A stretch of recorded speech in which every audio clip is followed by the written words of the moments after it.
一个杀人犯坐进了车里，紧接着迷晕后座的女孩。但这个女孩很不一般，她非常冷静，并悄悄地将手搭在门把上。突然安全锁响起，最终也没逃出男人的魔爪。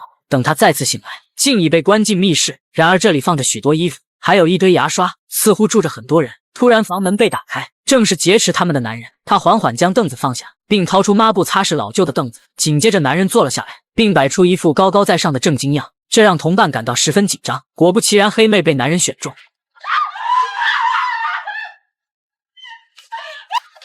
Pee on yourself. Pee on yourself.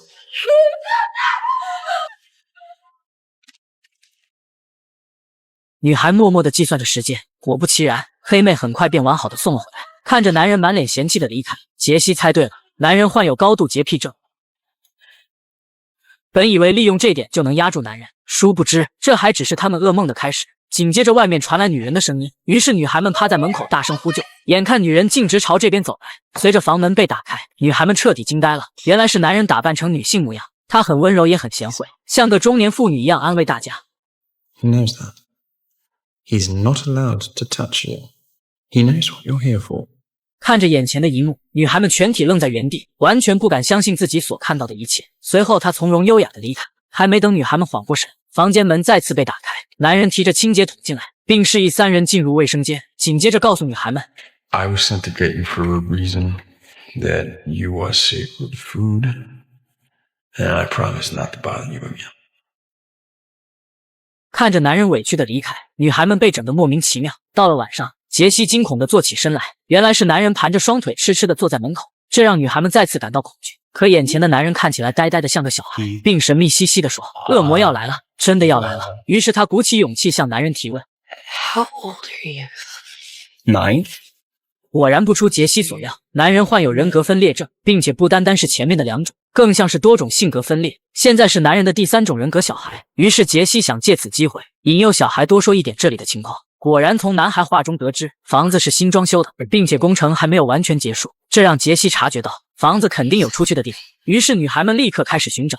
好巧不巧，白妹在房顶找到了异常，于是拿着高跟鞋死命敲打，果然被她凿出一个大窟窿。可悲的是，房顶上竟然还有一个栅栏挡着。为了活命，白妹拼命地挖掘天花板。巨大的声响引来了男孩，他好奇地向房门，眼看男孩要闯进来，杰西和黑妹死死顶住房门。此时白妹也将栅栏卸下，眼看逃跑有了希望，两人更加卖力顶住房门。男孩越发觉得事情不对，于是用力冲撞，只可惜他的力量无法与女孩抗衡。不一会，一阵强大的力量将门推开，是洁癖男的出现。千钧一发之际，白妹也刚好逃脱。殊不知白妹的智商简直弱爆，很快就被洁癖男找到。为了惩罚白妹，只是将她单独关进小黑屋。另一边，一名医生正在做一个学术研讨会。他说人格分裂或许是生命的进化形态，他将挑战人类的进化边缘，而男人就是他证明案例最有效的载体。因为男人在人格切换状态下，不仅性格发生了改变，甚至生理状态也发生改变，也就是说，他的身体可以通过意念控制。与此同时，男人再次转换女性人格，还将两人带进了另一个房间吃饭。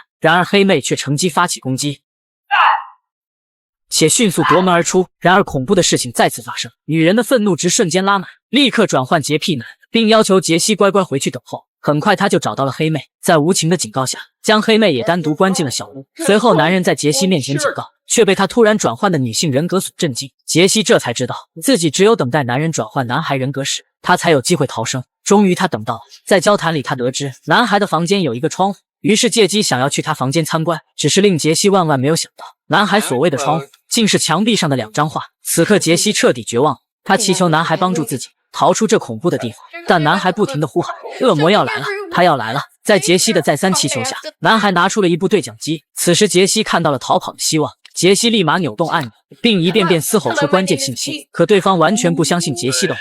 此刻男孩举着棒球棍就要阻止，可不曾想，男孩根本扭不过杰西。刹那间，男孩人格下线，洁癖男再次回归。显然杰西的逃跑只能宣告失败。就在此时，门角遗留的钉子再次燃起他逃跑的希望。男人每天要换20多套衣服，有时是正常的工装，有时又是雍容华贵的女装，甚至有时他会直接脱掉衣服，露出一身恐怖的腱子肉。他不是有什么特别爱好，而是拥有23种不同人格形态。为了迎接第24种人格诞生，他已经绑架了3个女孩，并且将她们关进独立房间。此时他正警告其中一个女孩，让她不要再渴望逃跑，因为她们已经是魔鬼的圣食。与此同时，医生连续收到20封紧急邮件，这都是主人格向他发起求救。此时医生明白事情的紧迫，于是孤身一人赶往现场。好巧不巧，男人正要出门办事，刚好与医生巧遇。此时医生强烈要求进屋查看，男人无奈只能带他回家。在交谈中，男人终于说出了实情，自己的第24种人格即将诞生。这个人格体态健壮威武，并且他霸占了主人格的控制权，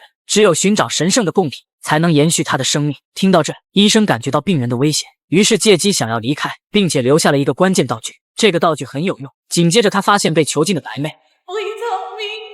此时医生确信魔鬼贡品是真的，并苦苦哀求男人停止行动。此刻男人并不为所动，眼看医生絮絮叨叨的没完，男人索性掏出喷雾对着他喷去。等将医生安置好后，他便马不停蹄地赶到车站，并购买了一束鲜花，用来迎接魔鬼。此时他缓缓将花束摆在站台，然后坦然地上了列车。随着时间的推移，男人脱下外套，一个强壮的男人开始现身，这是男人第24种人格魔鬼。转眼间，男人飞速爬上车厢，紧接着一跃而下，犹如闪电一般跑过街道。另一边，杰西利用钉子打开第一道门，结果却被第2扇门挡住。随后发现旁边的电脑，本以为可以通过电脑联系外界，却发现这里压根没有网络。然而桌面的录像勾起他的好奇心，于是挨个打开观看，这才知道男人的身体受不同人格控制。与此同时，迷晕的医生也睁开双眼，随手便写下了第2个救命道具。迷糊中，医生抓起桌上的餐刀，准备解救被困的白妹。好巧不巧，男人正站在自己面前，全身青筋爆裂。医生转身准备逃跑，可不曾想，男人一把将医生抱住。正当医生利用餐刀不断反抗，可餐刀却断成2截，显然无用的反抗都是徒劳。转眼间，杰西在视频里发现了放钥匙的地方，他尝试着走上前查看，竟真的发现了钥匙。紧接着他打开门锁，缓缓地走出房间，本想寻找同伴一起逃跑，然而却在房间里看见黑妹。还没等他来得及悲伤，隔壁响声引起了他的注意。打开门的瞬间，白妹正趴在地上，正想上前询问。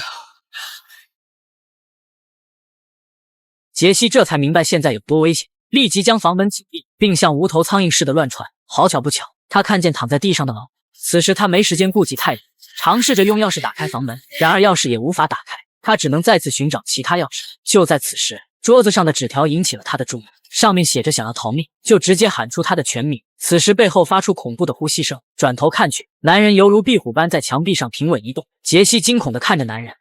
Kevin Wendell Graham. Kevin Wendell Graham. 果不其然，男人恢复了正常状态。原来男人小时候常年被母亲训斥，然而他最怕的就是母亲。 Kevin Wendell Crumb, you made a mess! Get out here! 当他再次走出房间，却对眼前的女孩感到陌生。这时他低头看向医生，才真正明白这都是其他人格所为，于是让女孩去柜子里拿武器，赶紧结束自己的生命。还没等杰西做出反应，男人身体内的各种人格一起登场。仅仅1分钟时间，男人就轮换了10几个身份，他们都不想离开。杰西看着情况很难控制，于是从柜子里拿出了猎枪，然而枪内却没有1颗子弹。此时男人还在转换人格，情急之下，女孩尝试着打开房门。正当男人要转换恶魔人格时，房门突然被打开，是医生留下的白布再次拯救了他。很快，杰西找到放子弹的柜子，拿出里面的子弹，一边狂奔一边装填子弹。突然，杰西竟被扑倒，他不停地挣扎，甚至连衣服也被男人撕破。此时，杰西用枪指向男人，不料男人竟突然消失。于是，杰西拿着猎枪继续逃跑，可不曾想自己竟跑进了死胡同。为了活命，杰西毫无顾忌地抬起猎枪，下一秒，男人却爬上房顶，并不断地敲碎旁边的照明灯。顷刻间，杰西钻进大铁笼，这样可以拉开2人的距离。等男人靠近时，杰西就立即射击，然而子弹对男人完全没有伤害。眼看男人将铁笼慢慢拉开，强壮的身体爆发出惊人的力量，瞬间男人眼神向下移动，原来是发现女孩身上附着各种伤疤，于是停止了猎杀。看来魔鬼认定杰西也有自己相同的经历，甚至是不堪回首的童年往事。最终他离开了。与此同时，杰西也被工作人员解救，成为最终的幸存者。